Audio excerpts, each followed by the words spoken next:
Hello મિત્રો, કેમ છો? હું છું રોશની. સ્વાગત છે તમારું ઉર્વશી બ્યુટી પાર્લરના મિની બ્લોગમાં. તો જોઈ લો તમે, આપણે જેસલમેરના મંદિર પેલેસમાં આવી ગયા છીએ. ત્યાં આવી રીતે બધું અંદર જૂનું છે જોવાનું. તમે જોઈ શકો છો, પહેલાંનું બધું છે ટૂંકમાં જૂનું. તો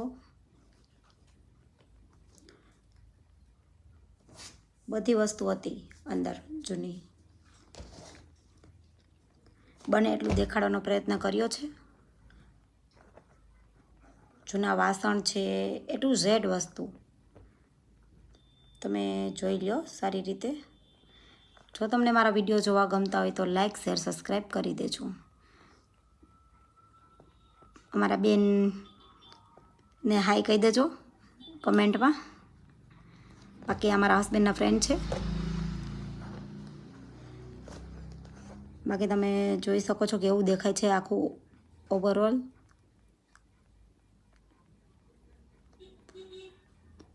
ત્યાં ઘણું બધું ફરવાનું હતું જોવા જેવું. અડધાના તો મને નામ આવડતા જ નથી, એટલે હું તમને એક્સપ્લેન નથી કરતી.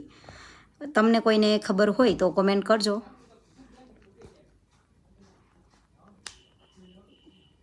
બાકી બધું બહુ મસ્ત છે. અડધા ભાગમાં પેલેસ રાખ્યો છે જોવા માટે, ને અડધો ટૂંકમાં ટુરિસ્ટ માટે હોટલ છે.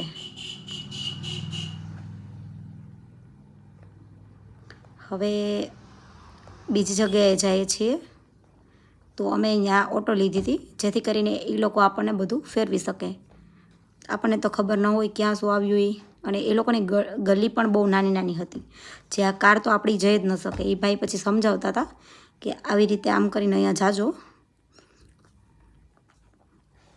પછી અમે ગયા. તમે જોઈ શકો છો બહુ બધી ઢીંગલીઓ અને બધી મૂર્તિઓ અને એવું બધું. આ એના અહીંયાના બધી મહેલનું છે.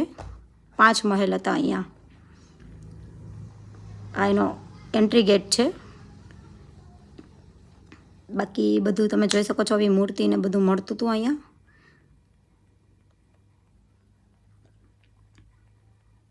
બાકી જો તમને મારા વિડીયો જોવા ગમતા હોય તો લાઈક, શેર, સબસ્ક્રાઈબ કરી દેજો. પછી આ શોપિંગ માટે આવ્યા હતા, પણ કંઈ ગમ્યું નહીં.